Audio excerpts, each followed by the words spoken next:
Hello नमस्कार साथियों, मैं अंशुल अग्रवाल आप सभी का स्वागत करता हूं आपके अपने digital platform Anshul study point में। कि रख हौसला वो मंजर भी आएगा, प्यासे के पास चलकर समंदर भी आएगा। कि रख हौसला वो मंजर भी आएगा, प्यासे के पास चलकर समंदर भी आएगा। थक कर ना बैठ है मंजिल के मुसाफिर, मंजिल भी मिलेगी और मिलने का मज़ा भी आएगा। तो इसी मोटिवेशनल कोड के साथ हम क्लास की शुरुआत करते हैं और हमारा टॉपिक चल रहा था एचसीएफ और एलसीएम। तो उस पर हमने बेसिक कॉन्सेप्ट को समझा था कि किस तरीके से हम क्वेश्चंस हैं उनका सॉल्यूशंस निकालते हैं, और हमने साथ में क्वेश्चंस भी कर लिए थे। आज उसी पर बेस्ड हम एचसीएफ एलसीएम पर बेस्ड ही क्वेश्चंस हैं उनको करते हैं। तो एक क्वेश्चन की क्लासेस है जिसमें कि आपको प्रीवियस एग्ज़ाम पेपर में आए हुए क्वेश्चंस हैं वो आज करवा दिए जाएंगे, और नेक्स्ट क्लास से हम बात करेंगे नए टाइप पर। इसी टॉपिक के नए टाइप पर हम चर्चा करेंगे, उसके कॉन्सेप्ट को, उसकी थ्योरी को समझेंगे, फिर उसके बाद में उसके क्वेश्चंस करेंगे। तो और अगर आप इस चैनल पर पहली बार हो तो प्लीज़ चैनल को सब्सक्राइब करें और वीडियो को ज़्यादा से ज़्यादा शेयर करें, क्योंकि आगे आने वाली एग्ज़ामों में ये क्लासेज हैं बहुत ही बेनिफिट्स होंगे और ये क्लासेस बहुत ही इंपॉर्टेंट होंगी, क्योंकि ये मैथ के टॉपिक एक ऐसे हैं इंपॉर्टेंट टॉपिक हैं जो किसी न किसी एग्ज़ाम से रिलेट करते हैं, चाहे वो एसएससी, ये बैंक, रेलवे की मैं बात करूँ या राजस्थान की किसी भी कॉम्पिटिशन एग्ज़ाम की। तो हम बिना टाइम को व्यर्थ किए डायरेक्ट हम टॉपिक पर बात करते हैं। क्वेश्चन है कि 3 संख्याएँ, हमें क्वेश्चन को ढंग से पढ़ना है, उसके बाद में हमें सॉल्यूशंस करना है कि 3 संख्याएँ 3:4:9 है उसके रूप में है। यानी कि इसमें क्या है, अनुपात है वो हमें दिया हुआ है, यानी कि एक रिलेशन के रूप में हमें क्या है, संख्याएं दी हुई हैं। जबकि हमने इससे पहले वाले जो क्वेश्चंस किए थे उनमें हमें डायरेक्ट संख्याएं दे दी थी कि जो संख्याएं हैं वो मान लो कि 30 हैं या 300 हैं या 250 हैं, इस तरीके की संख्याएं हैं वो हमें डायरेक्ट दे दी थी। बट यहाँ हमसे क्या कहा गया है, हमें एक रिलेशन के रूप में, अनुपात के रूप में क्या है, संख्याएं दी हुई हैं कि 3:4:9 है उसके रूप में है उनका लघुत्तम समापवर्तक। तो लघुत्तम समापवर्तक का मतलब क्या होता है, लैसे, और लैसे का मतलब है एलसीएम। यहाँ मैंने ब्रैकेट में लिख दिया है जिससे कि आपको कोई भी प्रॉब्लम नहीं हो। ये क्या है, एलसीएम, और वो कितना दिया हुआ है, 1800, कितना, 1800 है उसकी वैल्यू दी हुई है, किसकी, एलसीएम की वैल्यू दी हुई है। तो सबसे बड़ी संख्या ज्ञात करो, ये हमसे कहा है। क्या पूछा है कि सबसे बड़ी संख्या है वो हमें ज्ञात करनी है। तो हमारे पास में एलसीएम है, तो हम इन रिलेशंस का अगर एलसीएम निकाल लेते हैं तो हमें क्या होगी, एक वैल्यू पता चलेगी पर्टिकुलर। उस वैल्यू के अकॉर्डिंग हम क्या बात करेंगे कि सबसे बड़ी संख्या कौन सी होगी। तो इसका सॉल्यूशंस कैसे करते हैं आप एक बार फोकस कीजिएगा क्वेश्चन पर, और फिर हम क्या है कि इसको एक बार क्वेश्चन अगर आंसर हमें समझ में आ गया तो फिर हमें कोई प्रॉब्लम नहीं होगी। तो पहली बात करते हैं हम कि जो हमें गिवन वैल्यूज़ हैं उनको हम लिखते हैं कि 3 संख्याएं हैं वो रेशो के रूप में हमें दी हुई हैं। तो हम सबसे पहले यही लिखते हैं कि संख्याएं हैं वो कौन सी हैं। तो संख्याएं कौन सी हो जाती हैं, संख्याएं हैं, तो ये संख्याएं हैं वो कौन सी हैं, 3 ये किस रूप में दिया हुआ है हमें, 3:4:9 के रूप में। लेकिन ये क्या है, एक संबंध है, यानी कि हम बात करें कि ये तीनों एक दूसरे से क्या है, संबंधित वैल्यू हैं।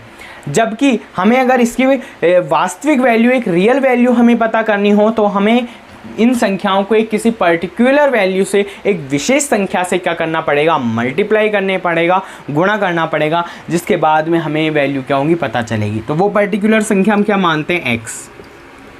तो ये संख्याएं हो जाती हैं 3x, 4x एंड 9x। ये बात समझ में आ गई होगी आपने जब भी टॉपिक पढ़ा होगा कोई सा, या फिर मैं बात करूं अनुपात समानुपात की, रेशो प्रपोर्शन वाला टॉपिक भी आपने पढ़ा होगा तो उसमें भी इस बात को समझा होगा।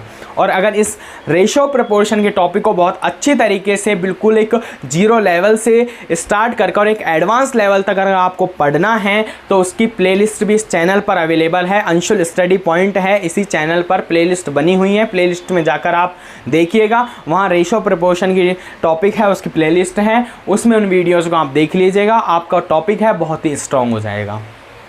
तो ये बात समझ में आ गई होगी कि संख्याएं कौन सी हो जाती हैं, 3x, 4x एंड 9x। तो ये संख्याएं हैं, 3 संख्याएं हो गई, 3x, 4x, 9x।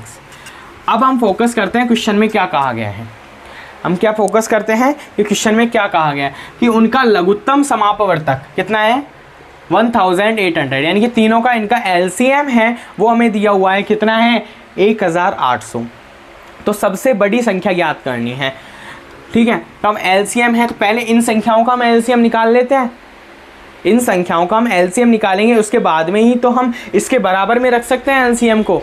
ये संख्याएं हैं तो संख्याओं का एलसीएम ही तो 1800 दिया हुआ है, तो इनको क्या निकालेंगे हम, एलसीएम निकालेंगे। तो इनका एलसीएम किस तरीके से निकालते हैं आपको पता है, संख्याओं का एलसीएम हम क्या करते हैं, सबसे बड़ी संख्या इसमें से लेते हैं। तो सबसे बड़ी संख्या क्या है, 9 है।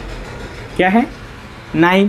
अब हम क्या करते हैं कि दोनों संख्याओं को चेक करेंगे, अगर उनका डिवाइडेशन इसमें आसानी से हो रहा है तो हमारा क्या है, एलसीएम यही हो जाता है। अगर नहीं होता है तो हम उस संख्या से क्या कर देंगे, मल्टीप्लाई कर देंगे। तो यहाँ हम बात करते हैं 4 की, तो 4 का किसी भी तरीके से इसमें डिवाइडेशन करेंगे हम तो पर्टिकुलर कोई पूर्ण वैल्यू नहीं आएगी। तो पूर्ण वैल्यू जब नहीं आएगी तो हम क्या करेंगे, इसे मल्टीप्लाई कर देंगे। तो मल्टीप्लाई कर दिया हमने 4 से, तो दोनों का हमने वैल्यू चेक कर लिया। अब बात आती है कि 3 की, तो 3 का डिवाइडेशन आसानी से हो जाएगा 9 में। 9 में हम 9/3 करेंगे, 3 आ जाएगा आंसर। तो हमारा एलसीएम कितना हो जाता है, 36। और x है तो x हम एज इट इज़ लिख देंगे, क्योंकि हमने क्या है, यह भी रेशो के रूप में माना है। एक तरीके से हमने जो 3:4:9 है उसी का तो ये एलसीएम निकाला था जो 36 आया था। तो वहाँ हमने अगर संख्याओं को पर्टिकुलर वैल्यू से मल्टीप्लाई किया है तो हमें एलसीएम को भी पर्टिकुलर वैल्यू से मल्टीप्लाई करना पड़ेगा। तो एलसीएम क्या आ जाता है, 36x। बस यही समझने वाली बात है इसमें, इसीलिए मैंने इस क्वेश्चन को आपको करवाया है, ठीक है। फिर हम बात करते हैं, अब हम एलसीएम हमारे पास में है और इन संख्याओं का जो रियल वैल्यू है उनका एलसीएम हमें दिया हुआ है। तो दोनों वैल्यू को हम क्या कर देंगे, इज इक्वल टू कर देंगे, यानी कि 36x इज इक्वल टू में कितना हो जाएगा, 1800। यहाँ से x की वैल्यू निकालेंगे, x की वैल्यू कितनी आ जाएगी, इसका डिवाइडेशन कर देंगे और डिवाइडेशन करने पर x की वैल्यू कितनी आ जाएगी, इसका डिवाइड कीजिए इसमें। तो डिवाइड करने पर कितना आता है, 36 का डिवाइड करेंगे हम 1800 में, 1800 है उसमें 36 का हम डिवाइड करेंगे तो कितनी बार चला जाएगा, 36 5, हाँ x बराबर कितना आ जाएगा, 50। तो x की वैल्यू हमें पता चल गई 50, यानी कि जो विशेष संख्या हमने मानी थी जिससे हमने मल्टीप्लाई किया था अनुपात को, वह वैल्यू निकल कर आ रही है, कितनी है, 50 है। अब हमसे पूछा क्या है क्वेश्चन में, उस पर हम फोकस करते हैं कि सबसे बड़ी संख्या क्या है। और यहाँ आपको दिख रही है इनमें से सबसे बड़ी संख्या क्या हो सकती है। जब सभी संख्याओं में x से मल्टीप्लाई है तो 3 बड़ा होगा या 4 बड़ा होगा या 9 बड़ा होगा। तो हमें दिख रहा है क्या बड़ा होगा, 9। तो 9x की वैल्यू हमें पता करनी है। तो यहाँ हम क्या लिखेंगे, सबसे बड़ी संख्या, सबसे बड़ी संख्या। और सबसे बड़ी संख्या है वो कौन सी है, 9x। तो 9x है, 9 हमारे पास में है, इंटू x की वैल्यू हमारे पास में मौजूद है, कितनी है, 50 है। तो ये कितनी आ जाती है, 450। ये आंसर है। बहुत ही सिंपल क्वेश्चन है, कोई ज़्यादा डिफ़िकल्ट है नहीं। आपको बस इतना समझना था यहाँ कि इसका एलसीएम और ये जो क्वेश्चन में एलसीएम दिया है उसे हमें क्या करना था, बराबर करना था। वो अगर हमारी समझ में आ गया तो फिर हमें कोई भी प्रॉब्लम नहीं होगी। तो आपके क्वेश्चन आसानी से समझ में आ गया होगा। इसका स्क्रीनशॉट भी ले लीजिए साथ के साथ में, जिससे कि क्या हो, आपको कोई प्रॉब्लम नहीं हो।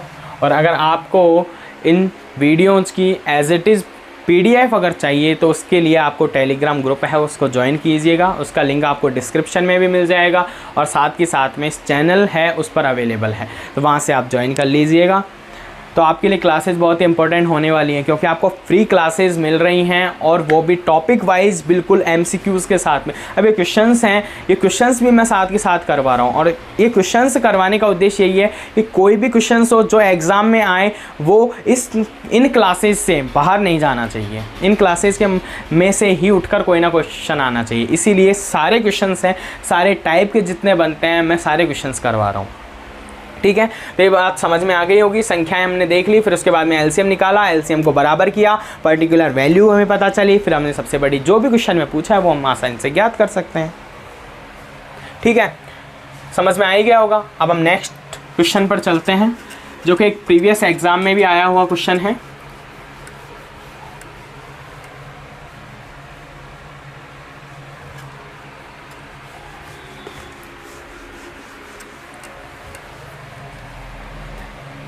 क्वेश्चन है कि 3 संख्याएं 5:7:9 के रूप में है। किस रूप में है? 5:7:9 है, उसके रूप में है, और उनका लेसे दिया हुआ है, और उनका लेसे दिया हुआ है हमें, और लेसे भी कितना दिया हुआ है? 34,650। ये क्या है? लेसे दिया हुआ है।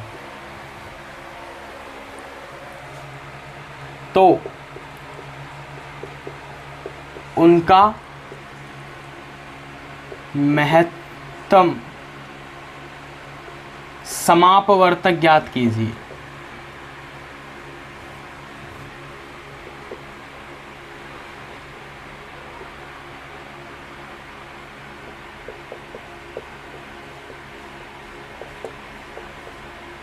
ये क्वेश्चन में पूछा है। कहने का मतलब ये है कि लघुत्तम समापवर्त दे दिया, और हमसे पूछा क्या है कि महत्तम समापवर्त, यानी कि एलसीएम हमें दिया हुआ है, एचसीएफ हमसे पूछा है, और संख्याएं दे दिया अनुपात के रूप में। पहले क्या था कि हमें संख्याएं हैं वो दी हुई थी डायरेक्ट, एक एलसीएम दिया हुआ था, हम एचसीएफ आसानी से निकाल सकते थे। बट अब ऐसी कंडीशंस हो गई हैं, तो इसका सॉल्यूशंस कैसे करना है। और एक प्रीवियस एग्ज़ाम में आया हुआ है, और प्रीवियस एग्ज़ाम है वो CPO 2023,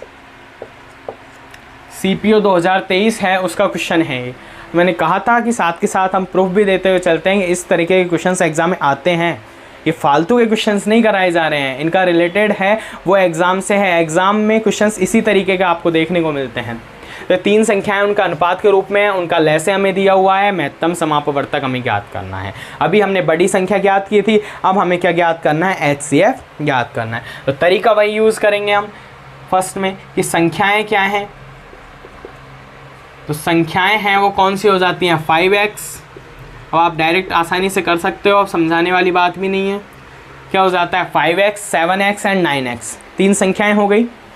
अब क्या करना है कि अब वही लेसे हमें, यानी कि लघुत्तम समापवर्त, यानी कि एलसीएम हमें दिया हुआ है। कितना दिया हुआ है? ये आपको दिख रहा है। कितना दिया हुआ है?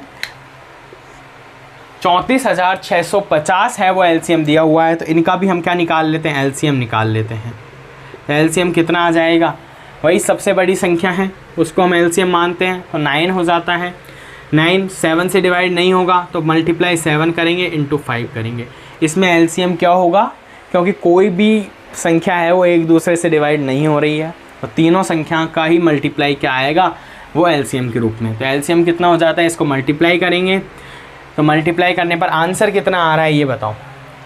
आंसर कितना आएगा? 63 इंटू 5 करेंगे,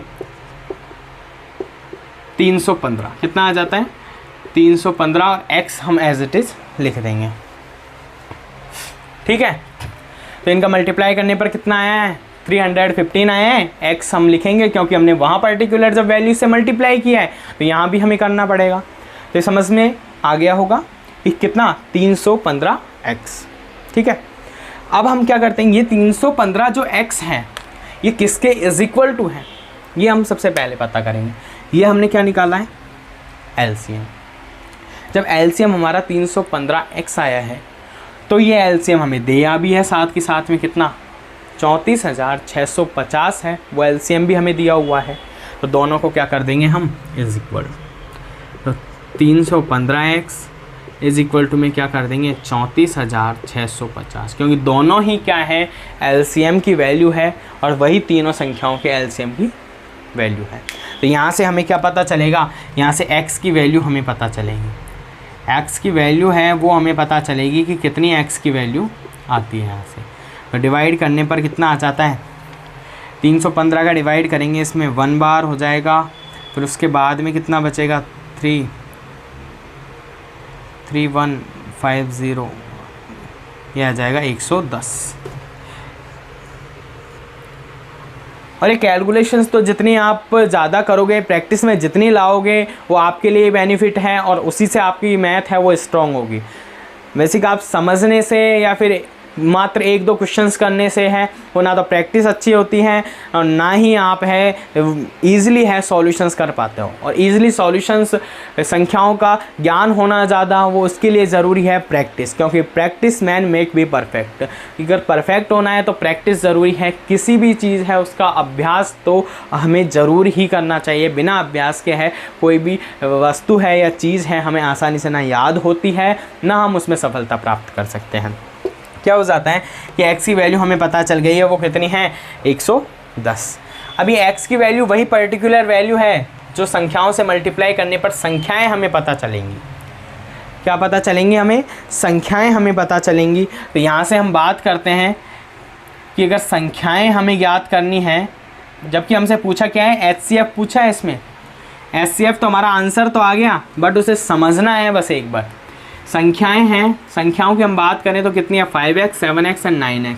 तो 5x की हम बात करें तो कितना हो जाता है 5 × 110, कितना 550। और हम बात करें 7x की तो कितना हो जाता है 7 × 110 770। और हम बात करें 9x की तो कितना हो जाता है 9 × 110 990। तो ये तीनों तो क्या आ जाती हैं, ये तो संख्याएं आ जाती हैं 550, 770 और 990। अब आप मेरे को बताओ, जो आपने बेसिक कॉन्सेप्ट समझा था फर्स्ट क्लास की मैं बात कर रहा हूँ, इसी टॉपिक की फर्स्ट क्लास की, जब HCF और LCM मैंने समझाया था कि होता क्या है। HCF और LCM, इनमें सबसे बड़ा जो डिफरेंस है वो मैंने बताया था कि क्या होता है। फर्स्ट ऑफ ऑल इसमें क्या होता है, फैक्टर होता है, इसमें मल्टीपल होता है। इसमें टुकड़े करने पड़ते हैं किन्हीं भी संख्याओं के, और इसमें क्या है मल्टीपल गुणज करने पड़ते हैं। ठीक है, ये सबसे बड़ा फैक्टर था इनमें दोनों में समझने का कि डिफरेंस है जो ये है। और HCF की जो वैल्यू आती है उस वैल्यू से हम जो संख्याओं की, जैसे कि कोई भी संख्याएं हैं, उन संख्याओं का हमने HCF निकाला है, तो वह HCF जो आएगा वह आसानी से इन संख्याओं को डिवाइड करेगा। यही बात है, फोकस कीजिए जो मैं बोल रहा हूँ उस पर, कि जिन संख्याओं का हमने HCF निकाला है उस संख्या से उस HCF से वो सभी संख्याएं हैं वो आसानी से डिवाइड होंगी। ठीक है, तो जब आसानी से वह डिवाइड होंगी तो ठीक है। और LCM क्या है, LCM में जो मान आता है वो मान है, ये संख्याएं हैं वो क्या करेंगी, इस LCM है उसको आसानी से डिवाइड करेंगी। कहने का तात्पर्य समझिए, आप कंफ्यूजिंग होंगे थोड़े से, लेकिन बट समझिए कि मान लो कोई भी संख्याएं हैं, 3 संख्याएं हैं, 2 संख्याएं हैं। मैं आपको बताता हूं, जैसे कि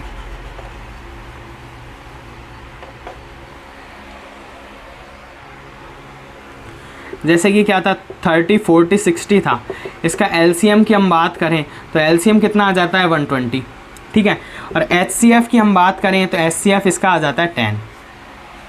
ठीक है, अब ये समझने वाली बात है, ये 10 जो HCF आया इसका मतलब है कि ये 10 है, इन तीनों संख्याओं को आसानी से डिवाइड करेगा। 10 का भाग 30 में भी जाएगा, 40 में भी जाएगा, 60 में भी जाएगा। ये बात समझ में आ गई। HCF का वैल्यू यहाँ से मतलब हो गया।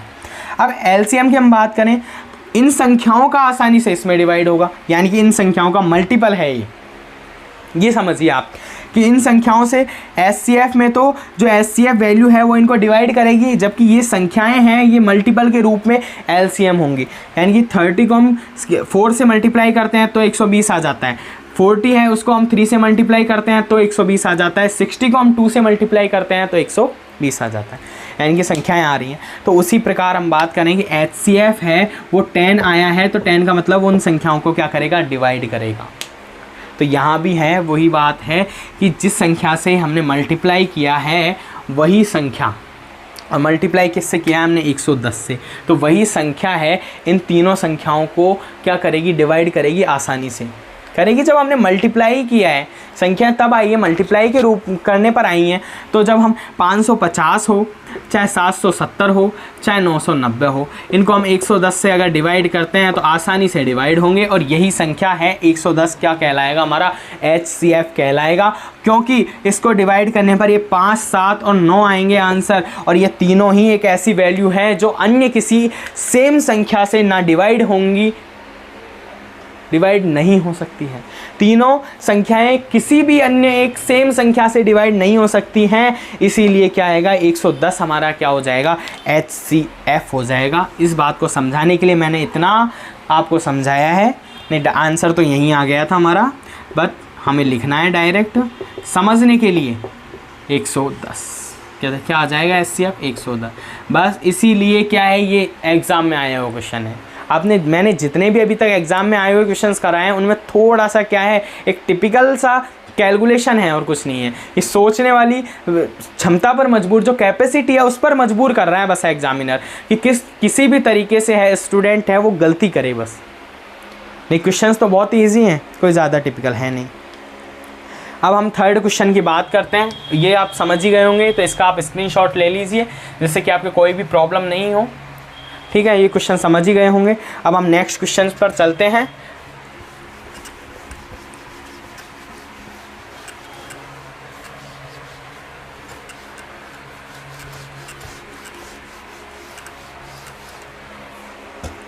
नेक्स्ट क्वेश्चन है कि दो संख्याएं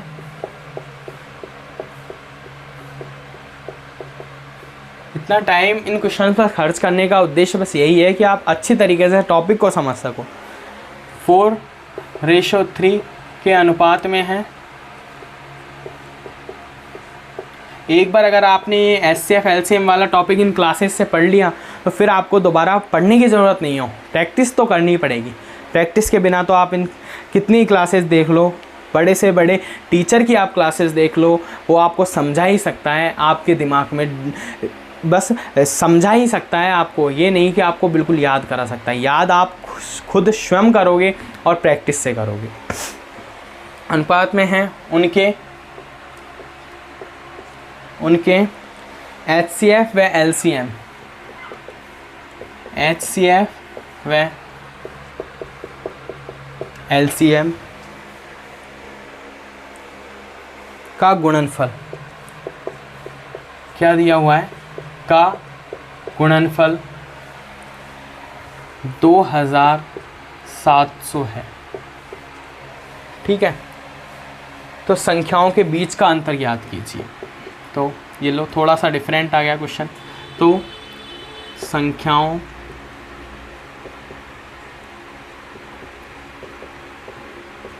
के बीच का अंतर ज्ञात कीजिए। बहुत ही इजी क्वेश्चन है, कोई ज़्यादा टिपिकल है नहीं, और ये भी प्रीवियस एग्ज़ाम CPO 2023 में आया हुआ है, क्योंकि अलग अलग में जब पेपर होते हैं तो क्वेश्चंस आते ही हैं, और एक ना एक क्वेश्चंस तो आपको हर एग्ज़ाम में देखने को मिल ही जाएगा इस टॉपिक से।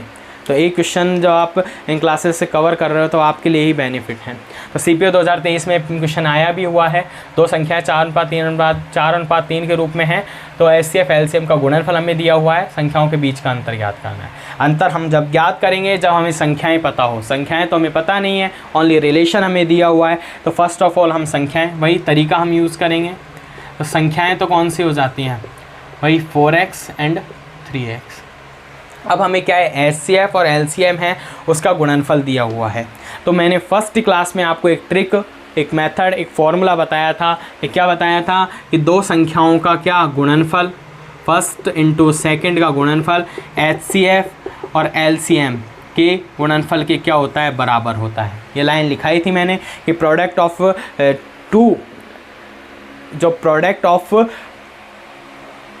टू नंबर्स जो संख्याएं थी उनका गुणनफल, प्रोडक्ट ऑफ टू नंबर्स हैं वो is equal to HCF and LCM, product of HCF into LCM।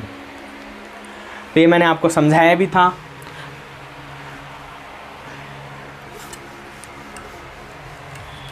तो वही यूज़ करते हैं हम।